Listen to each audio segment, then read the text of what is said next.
first remote, you didn't even bring the clapper. Fuck off. Anyway, hello and welcome back to another episode of Meeple Empire. I'm JR, this is Palmer, and this week we're doing something a little bit different. This is Brian Simmons of Rolling Outlaw Games, and you've heard me talk about him a time or two before. We'll be doing some collaborative work with Brian and his team. So we wanted to take a little bit of time to shoot the shit with Brian, see what he's all about, and he's stepping us up to our next level. And Palmer learns 40K, aka I'm gonna gouge my freaking eyes out. Oh, that's gonna be hilarious. So that being said, whole new meaning to the term dice chucker. Yep. Now, if I remember correctly, like you throw the dice at the opponent's minis, right? Right. Now I want to start off with disc wars. I'm sorry, guys. I'd love to introduce you to my bugs, but unfortunately, you're not going to see the bugs for this, because this prick is going to try to take shit out. Way too much money went into those freaking pieces. So, I have a running tally if anyone wants to know. Like your wife. He would be the one to replace him. So fuck off. Fucking douche. By replace, you mean take my money to give me more. Right. That's exactly how that's going to go. So, Brian, why don't you tell us a little bit about yourself and Rolling Outlaw Games? All right. Again, so started the company in hopes of developing my own games, maybe eventually. Starting to kind of do my part for the community, get my name out there, etc., etc., etc. Time, money, jobs, you know how that goes. I have over 12 games already developed, 3 that are actually finished and ready to be produced, and my latest endeavors involve Twitch and streaming and playthroughs, etc.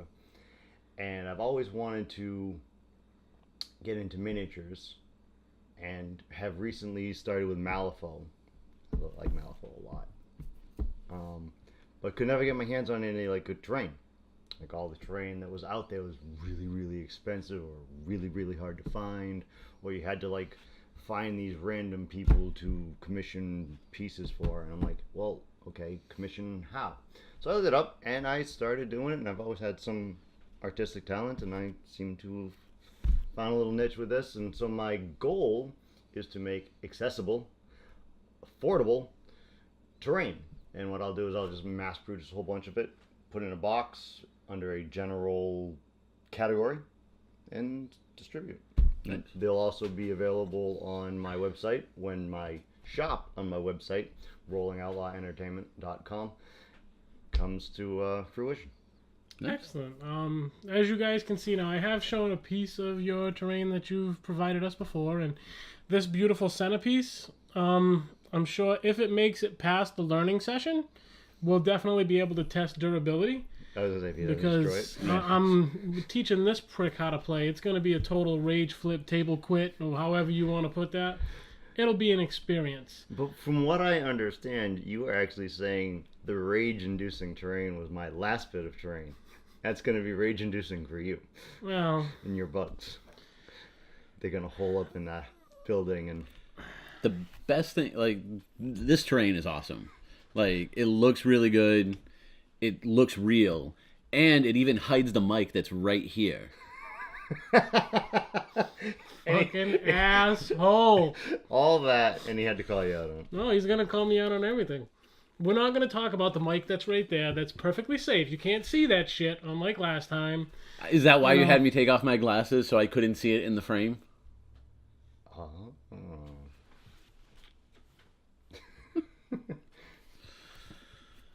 Anyway, so, one thing, although it didn't really apply to me as much, because as everyone knows, I pretty much fucking hate Star Wars, you do have your own Star Wars stream. What's that look for? You should know this by now. Do you not watch the videos? I mean, I don't. But just, wow, just the brunt. No. Hey, not... So...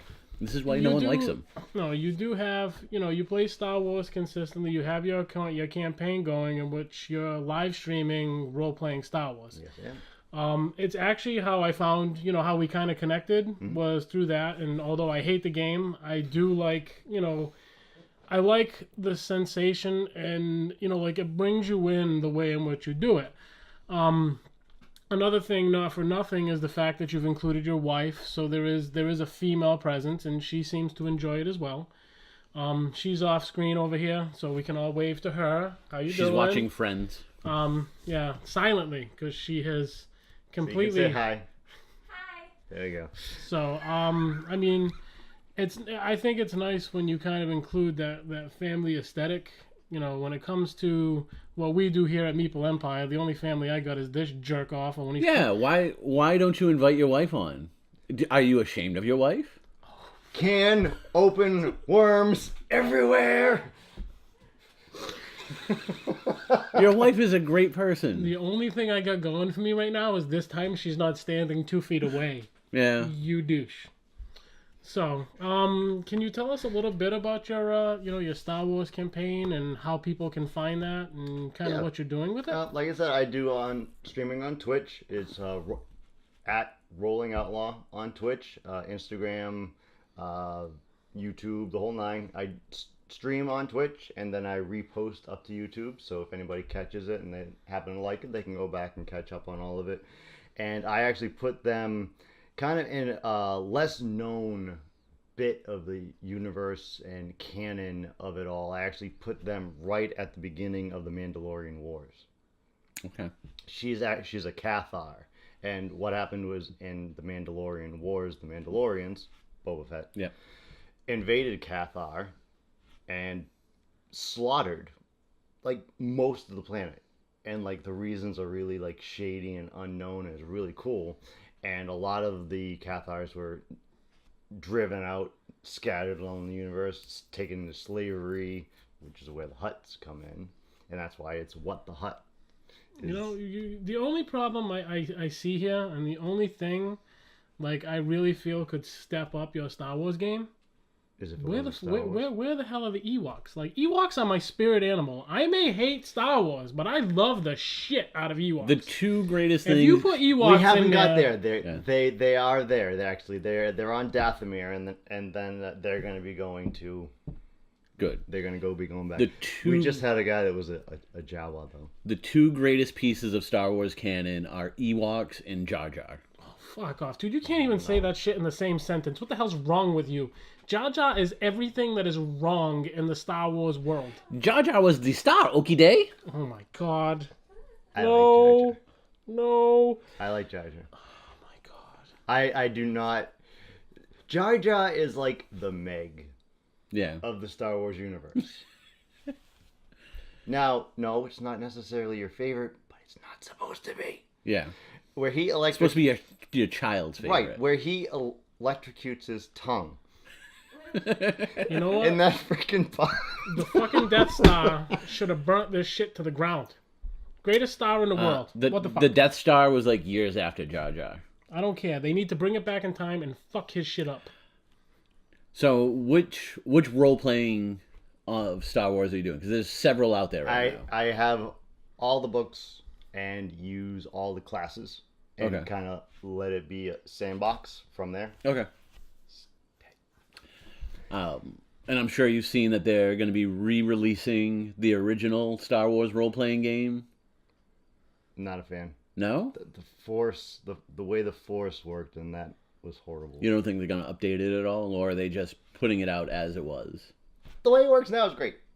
I agree. I've played the Jedi. Force choking don't work. Yeah, I played the one where you essentially are Jedis, which is Star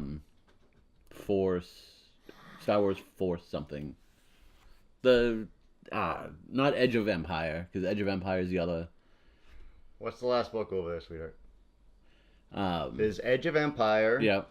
There's Spirit of Rebellion. Yep. And then there's Force and Destiny. That's the one I played.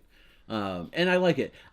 My biggest complaint with their system was the combat system was like I'm used to the D20 system where like you have critical hits, and then when critical hits happen, like you have awesome stuff.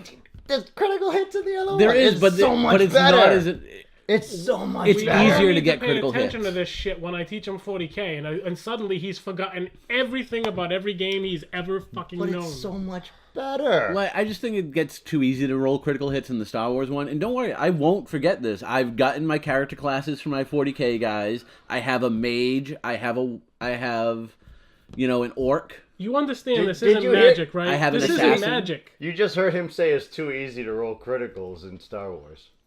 The one What the time, hell have you been playing? the one time I played, I was a Jedi with a sniper rifle because that's what Jedis are known for.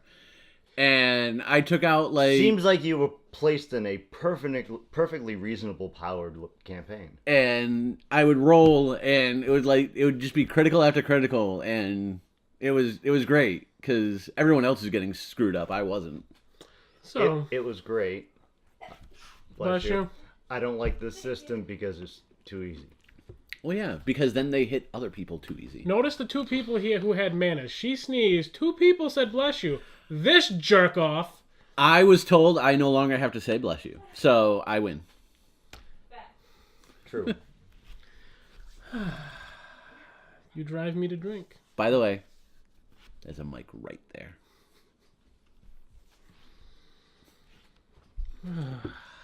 Why do Dead I Space. Why do I put myself through this shit?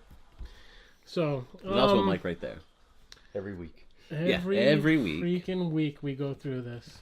So, You are next to the liquor cabinet. seriously, that may be a thing. Outlaw whiskey. Not mine. So on top of the you're branching out into terrain, giving the opportunity to let you tell a little bit about your game that you're streaming, which I think it's very important, especially in our localized meta, to do everything that we can to see everyone get a little love from you guys, the viewers. You've also assembled yourself a couple of games, and though I think a full, explanation of them might be something that we could do kind of in like a tabletop presentation. You want to just kind of give us a brief view of, what you've actually completed yourself? Sure. Like I said, I do have actually 3 games that are done, ready to go, proofed and made up. There's a nice little kind of pocket type game. Dead by Night. It's I won't say drafting, but it's very, very simplistic, very, very simple. So even a Palmer could play it. Exactly. Excellent. See, we need to get that on the show. Even a Palmer can play it. I feel like that would be a great catchphrase. Game so simple, even Palmer can play it. We need to trademark that shit.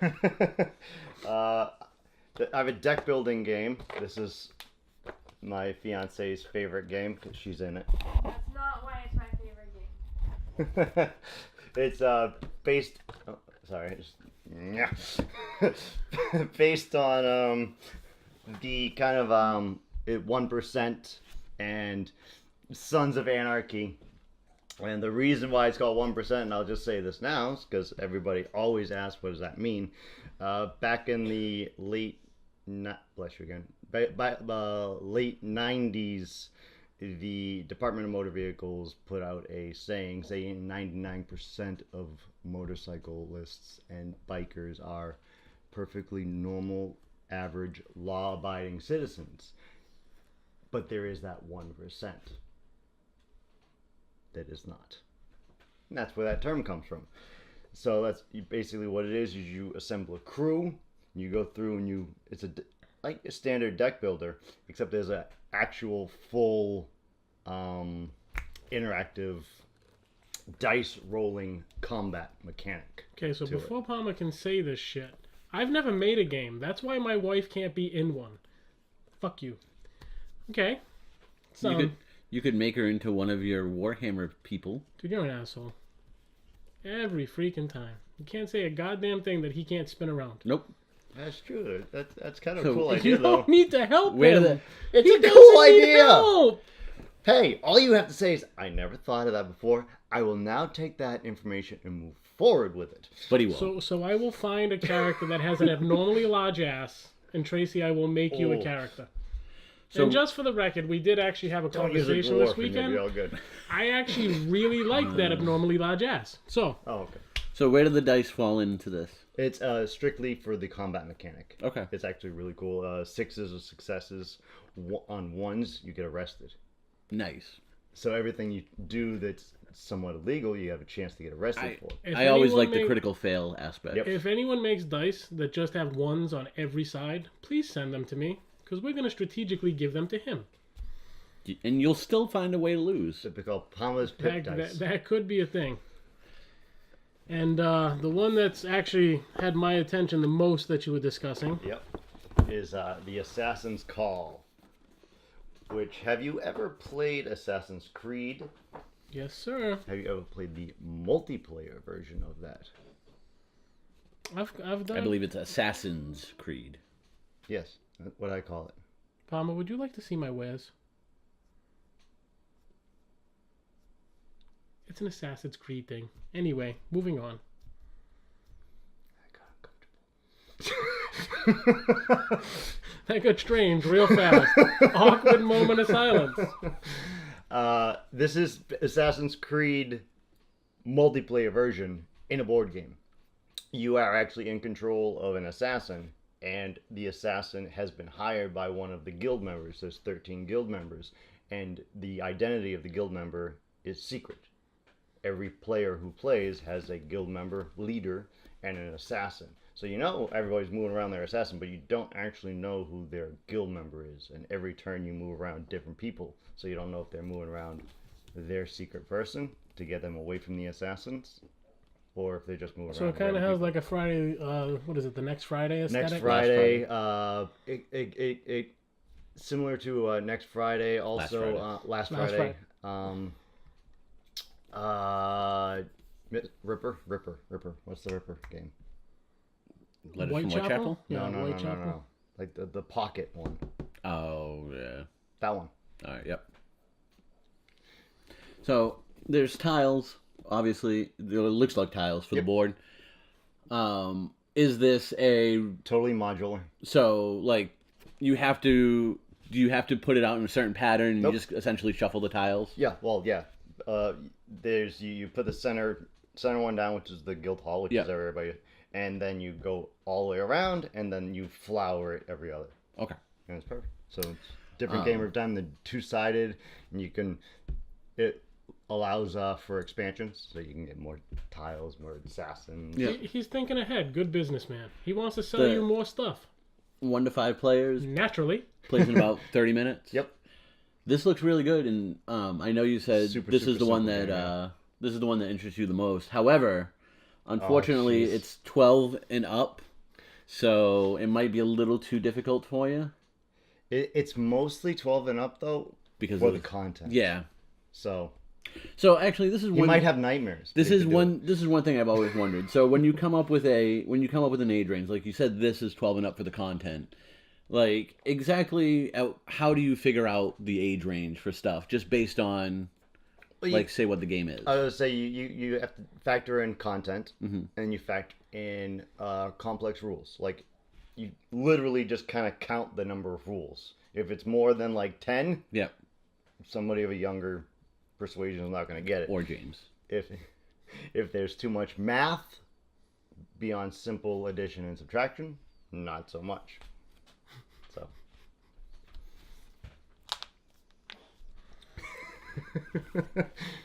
But it does look really good. I really like the box art. Yeah, the artist that I hired, he actually did all 3 of my games. His name's Something. It's on here. He has a name. He has a name. So, like I said, I think that this is one, if we have the opportunity, I'd definitely like to do a playthrough on the show and give our viewers something to kind of look forward to once Rolling Outlaw Games kind of really gets its feet underneath it and Great. kind of launches off. I mean, first and foremost, I want to thank you not only for coming on the show and actually hosting us here in Rolling Outlaw headquarters, but we're gonna pull you in and give you your own feedback into a little bit of our regular weekly fare. Okay. So we're gonna move into Meeple Empire proper. So from here on, I am the victim. Yes. So to kick off the regular show aspect, I wanted to get everybody's opinions, because I know you're a real big horror guy, and you strike me as a horror guy. So this morning, I woke up to the news that Tobe Hooper passed away. Texas Chainsaw Massacre. Yeah, he's the original. The original. Yeah, the original. Okay. The original Texas Chainsaw Massacre. Poltergeist, which is really good. Although depending on who you talk to, he was just kind of the shill for Steven Spielberg on that one. That was a production fest. Yeah, but I've never been a huge fan of Texas Chainsaw Massacre. It's one of those that I understand and respect what it does for the genre. Mm-hmm. It kind of creates that slasher genre. But I've always felt like there were plenty of movies that have come out since that have done it better. And even some of the remakes of Texas Chainsaw Massacre I like more.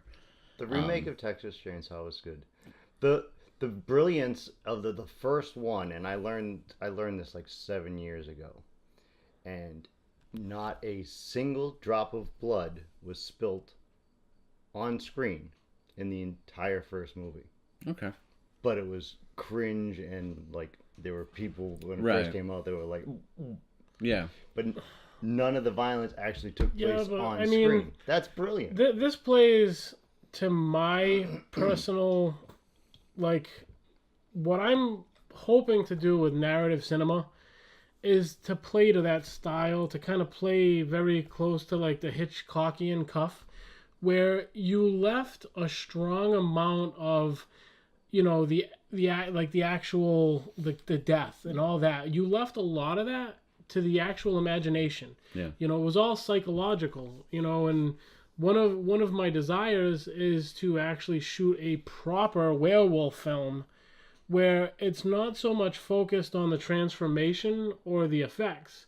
A lot of it, if not 80% of it, will take place all psychologically, and will allow that, the effects that will be used will kind of be in that great reveal moment. You have to have it. You have to show it, but allow it to be the payoff. Bring someone in and allow them to kind of put together their own interpretation. That way they've kind of assessed this, and then hopefully when you do that great reveal, you can live up to the expectations that someone has made for themselves in their own head. I've always thought that. Go ahead. No, I was just saying, in the case of Tobe Hooper, it's a great loss. He is he's just as important as your Kane Hodder and your Michael Bradley, and several other icons that, really created and brought the horror genre to life at a time where, cinema was really getting its footing as far as I'm concerned. You had all... You think of most of the cult horror films, and that's it, other than your Bela Lugosi, where you go back into silent films in black and white. But where you really take it into the next level, he was one that was there. They charted the course in what we consider our great monsters right now. With Michael Myers and Jason Voorhees and, Leatherface. They uttered in a whole new generation of horror. Yeah. And that, but in the sense of Kane Hodder, he doesn't come in until later in the Friday the 13th series. He wasn't there. Yeah, I think he was I think he came in at the third, if I'm not correct. He wasn't the original. Yeah, and he wasn't. I think he's the third Jason. Yeah, I think you're right. I think it's when he goes to Manhattan, he takes over. Yeah, I think he was the third Jason. But as far as the people who are, because it's not only been the two prior, there have been other people who have come in. Yeah. Even you look at Robert Englund from. Bringing in Nightmare on Elm Street. Mm-hmm.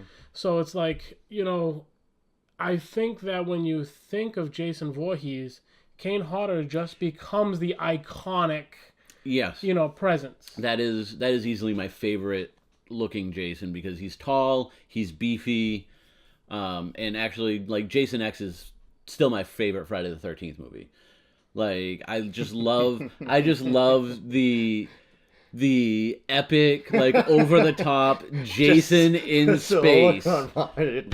The only thing about Jason X that I really boy. enjoyed was at the very end where you have the two kids at the camp and he has effectively come down. Swinging. Oh, no. I thought you were talking about when he's in, like, the dream sequence. Yeah, and he picks the girls up in a sleeping bag and he just starts, like, whacking it from tree to tree. Oh, it's at the very end. But he's a much more visceral Jason, and that's what I liked about him. I was kind of hoping he would come back when they did the remakes, because, you know, he can still do it, and he's got a mask on, so, like, age is not really a factor. I mean, his Predator physique. dilemma.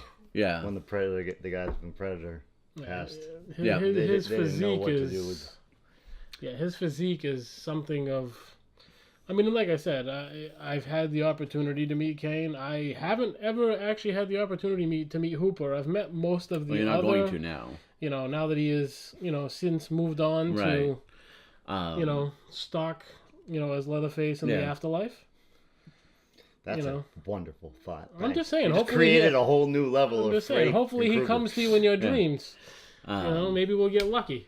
Robert Englund is going to be at Rhode Island Con this year, so that I'd really like to meet him. That's weird. You know, He hasn't been Freddy Krueger for, like, what, 7 years now? Yeah, but he's still he is. Yeah, Freddy Krueger. he's only one of two Freddy Kruegers, and the other Freddy Krueger only had, like, one movie.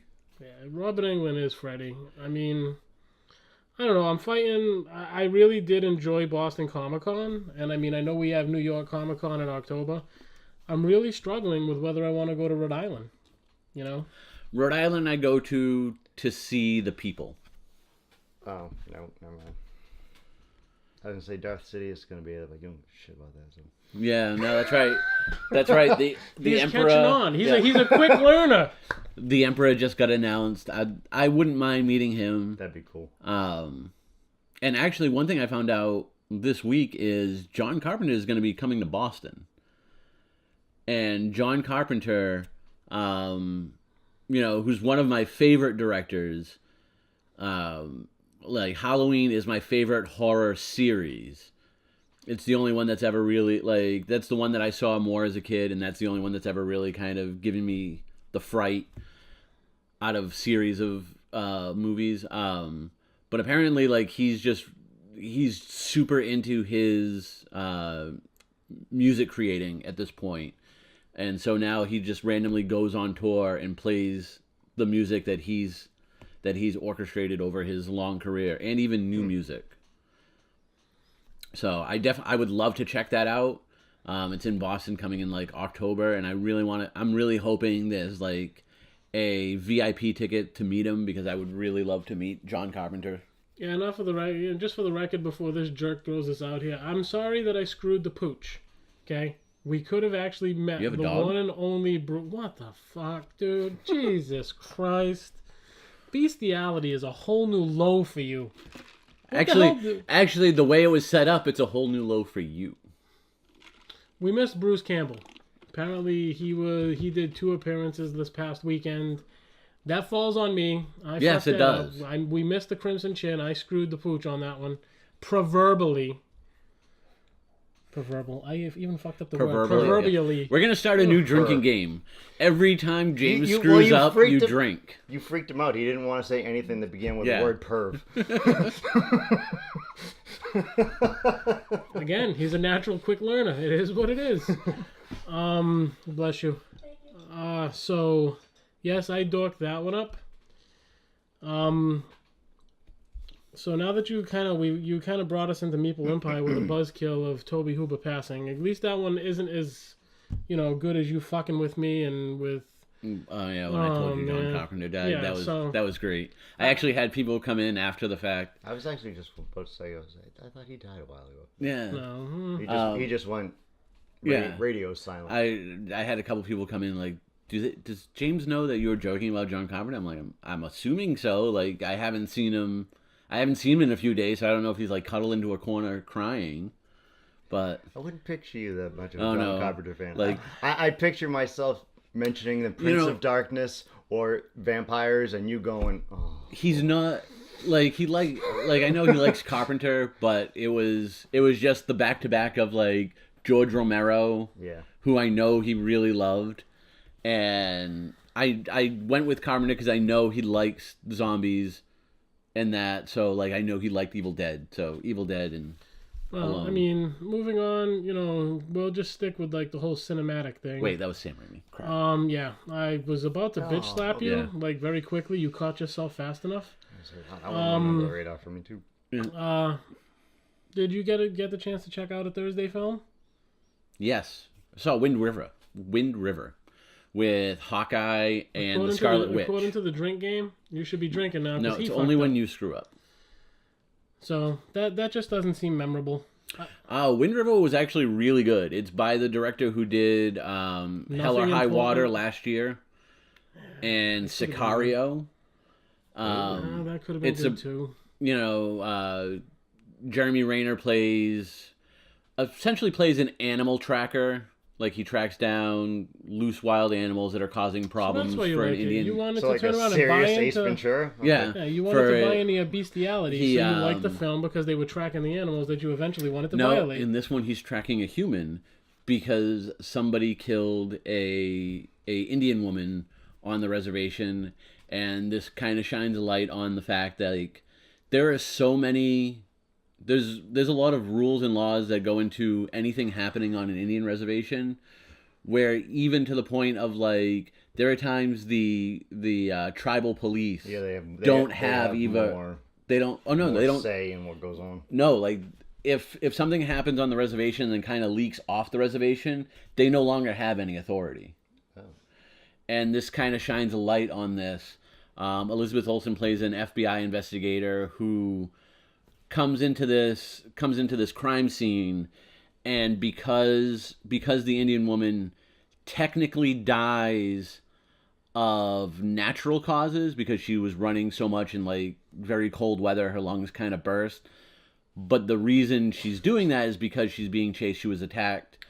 But because it's technically natural causes, it makes it very hard for Elizabeth Olsen to get any sort of federal help for this case. Even though it was an animal? It was a human. It was it was all human attacks. But she asked Jeremy Renner, because he's a tracker, to kind of help, like, where did she run from and all this. It is a very, I wouldn't call it, intense might be too strong of a word, but it is a really gripping movie. It's about a 2-hour film. Yeah, it's about a 2-hour film that goes along at a pretty good pace. Very well acted. It's a 2-syllable word. Yeah, very well acted. I hope this gets nominated, at least for some production aspects. It's gripping. I like it. It's gonna grip a nomination. But definitely go check it out. If you're still alive after following my advice of what you should do instead of going to see Logan Lucky last week. Well, Kind of sounds like Longmire. So now that I've allowed you to rant about that, I have to ask the question, because I know you hate anime to your very core. I do. And Netflix had taken Death Note from the anime and gave it the cinematic release. Yes, I actually want to see that, although I've heard very bad things about it. Mm-mm. Did you were you a fan of like the anime? Yes. Okay. Because that seems to be the disconnect. Spoiler? No, dude, you just go. This kid fucking spoils everything, so just go right into it. Rosebud's the sled. They took 3 really, really kind of key aspects of the anime and kind of like just... Well, see, the whole thing is I'm going to be honest. He purposely finds owners. Okay. For the Death Note, which that was like a key thing that the god was not allowed to do in the anime. Makes so much more sense, though. Yeah, makes so much more easy. To be quite honest, and it's William Dafoe, and that's what it is. Freaking perfect. I wanted to view this last night. Someone told me that there was this dumb ass mockery of a fight last night, and I swear I think it crashed my Netflix. So I was able to get through the first 15 minutes. I am going to say I will love this film on one merit alone. Within the first 3 cinematic frames, we went Dutch. And they just kept using Dutch angle, and I love that. So there was enough Dutch angle to keep me compelled to watch it. For all of you out there who have no idea what Dutch angle is, no, I don't either. There's only like 3 people on this earth that cares about it. One of them standing right here. I don't know where the other 2 are. I'm figuring they're not Dutch either. Yeah, I was gonna say I thought they might be Dutch, but So it had Dutch angle. I will say that, like I said, I got through the first kill, which I thought was awesome. I mean, The ladder? I can never look at step ladders again the same. Like from now on, step ladders not to climb shit; they're to decapitate people. decapitate. Yeah, there you go. Drink again. Willem Dafoe, like I have to admit, after seeing him on Boondock Saints and how he just everything that this guy does is just fabulous. Ryu's smile Yeah. and his laugh just It's went perfect. Perfect. You know, like I said, I can't speak to the entire film. Hopefully, I'll be We'll able review to that see next it week. before we talk about it next week. But You have to take it on its own merit. Because like Well, I I said, don't- they take three key things. And Yeah. there's two more. I've never and- watched the anime and I've never read the manga, but I know Manga. about them. So like manga. so I know basically what the story is, and I'm interested in the story, so I want to see the movie. Okay, so I'm not allowed to do a JR's Mature Minute this week. So why don't you tell me a little bit about the comic world where we don't have exposed chests? So like everything other than what you buy. This week, Marvel announced as part of their Marvel Legacy, Matthew Rosenberg is going to be writing the Punisher. I wasn't too hyped on the Punisher coming out of Legacy because they were going to give him the War Machine armor, and I thought this was just another bad editorial move. Didn't they already do that? I think they might have at one point. Yeah. And I just thought this was another bad editorial move. But putting Matthew Rosenberg on this book, I'm psyched for it. I can't wait. I love the guy's writing. He's done a lot of independent stuff that I dug. Did I just hear you say that you love the idea of a Marvel book? Yes, I am not Holy against shit. Marvel. I'm against Marvel It's editorial. Can someone go Punisher. outside? Did hell just freeze over? Um, Holy shit. DC fanboy himself over So- here actually is okay with a Marvel book. so they're finally putting Holy shit. Rosenberg on a really good book. He did Kingpin, which I heard was good. I just didn't care about the Kingpin, and he's done Rocket Raccoon, which the Guardians of the Galaxy solo do not interest me. I like the Guardians of the Galaxy team aspects of it, like how they bounce off of each other. Yep. The movies as well as the comics. So I'm happy that he's on a book that I'm really I do like generally. I feel like the only downside with the Punisher is if you do the Punisher the way everyone wants you to do the Punisher, you just run out of people for him to kill. And it just become like at some point you write yourself into a corner doing that. So I've always felt the Punisher is very tough to get right.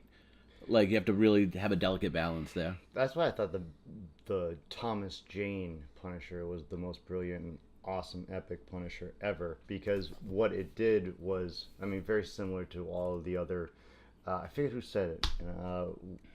When you make superhero stories about superheroes, you get it wrong. It's just wrong. Yeah. Every single time. When you make superhero stories about how the superheroes are human beings, Yeah. that's when it becomes. And the Punisher, completely mortal, but has that super power, omni, Yep. whatever. Yeah, I mean, And the movie was all about the people he actually ended up becoming attached to. Yeah. That's what I think. And he still got to be that removed, Yeah. omnipresence, The side cat. slaughter everybody. Yeah. But he had those attachments, and those attachments got to fill in the gaps in the story. The supporting characters were really good in that one, as well as John Travolta. I don't disagree with anything you said. I'm You still just disagree with everything. No, I just I really like it's the way you talk about, you know, the relationships, the humanization Yeah. of things. It's actually one of the reasons I really liked early, you know, Romero when he was allowed to do what Romero does. You know, his political undertones, his real life aesthetic to it. Like that's what I like. And again, it's in this day and age, it's something we don't get a lot of in cinema. everything's over glamorized and pushed to, new degrees. And I can agree with, the Thomas Jane film on that. When he goes into the apartment complex and he's getting these human interactions, like, I can dig that. I still am kind of a fan of Dolph Lundgren because, who isn't a fan of Dolph freaking Lundgren? I watched the whole film. I just kept waiting for him to say, if he dies, he dies. Like, I don't know. Like, I just was waiting for him to Rocky the shit out of it. But, I can understand your point there because I still love, out of almost every Marvel comic book movie, my favorite Marvel movie is the 1990s Captain America with, J.D. Salinger's son as Captain America. You have an Italian Red Skull. You have the stooge from the Christopher Reeve Superman movies as his buddy. It's just great. Yeah, that's just a trope though. That's just it's got an 80s power ballad in the middle of the movie for no reason whatsoever. Well, it was there. It was hilarious. For reasons because it had to be there. Like, it just, But, no, so, like, I can kind of agree on that. Judging the time frame here, we've kind of gone a little bit off the rails. I do know that next week I think we'll be talking Death Note. Yes. I think it's a good idea to, like, the Defenders dropped this week. It dropped last week. And this week is a second week where I don't care about it. Jessica Jones is great. But I'm not gonna watch this show just for her. What do I gotta do? Do I have to tape a little Starfire figure on TVs just to get you to watch the goddamn TV? I got one for my Batman. I'm just saying, like, is this how I get you to watch shit? I just said two really good, nice things about Marvel. They have a Punisher book coming out that I'm really excited for, and I love Jessica Jones. I think the Jessica Jones series is probably the best comic book TV show out there, because it gets her character right. It's very interesting. It has the best fleshed out villain of any Marvel property as far as TVs or movies go. Although I still do like Supergirl more than Jessica Jones, just because it's easier to get into. It's a lighter thing. I think it's because she wears less clothes. That's what Supergirl? It is. She's covered in head to toe. She's not. Yes, she is. I guess if I actually watched her, then that would make a sense. So maybe I need a Starfire figure for my TV too. I can kind of disprove this whole thing for you right here. Yeah. That she's covered from head to toe. If we stood him up right now, and took off everything except for his boxers and t-shirt, right? Thanks a lot, pal. Thanks a lot. Yeah. Or we could take off all his clothes and completely cover him in spray paint. He's completely covered. She's not covered in spray paint. It's actual clothes she gets in and out of. Guy's throwing me under the bus today. I fucking like him. It's not spray paint. It's actual clothes. Like, her skin's not blue. It's not like Mystique. But I see what you're saying. But I just feel like Supergirl's lighter. Guess, it's because she's got a cape. The cape makes all the difference. Capes are the greatest thing in superheroes. It's the skirt and the boots. That, and I also like Jeremy Jordan's win. Okay, so before we go off the rafters again, we're at this point at a little over 40 minutes. Oh, Jesus. Yeah, we went a little bit. We need to start you need to start actually doing editing on these things where like you put them as two different episodes, or like in between when we transition into topics. Like, each episode's a new topic. It's like a buzz. I'm just saying we need better editing in these things. Fucking dude, oh my god, I hate post-production. Wow, post-production. I gotta do work. So, work. Sitting right next to you is fucking work. Not everyone can just Hanging be the out talent with you like is me. Work. Are you buying this shit? I am the reason people watch. Oh my god. I'm gonna strangle this fucker. Anyway, I'm JR. This is... And thank you, Brian, for guest spotting. Thank you. Thank you, Brian's wife, for having us. And this is Meeple Empire. We will catch you guys after you've commented, not raped, but rated and subscribed next week. Yeah. Fucking jerk.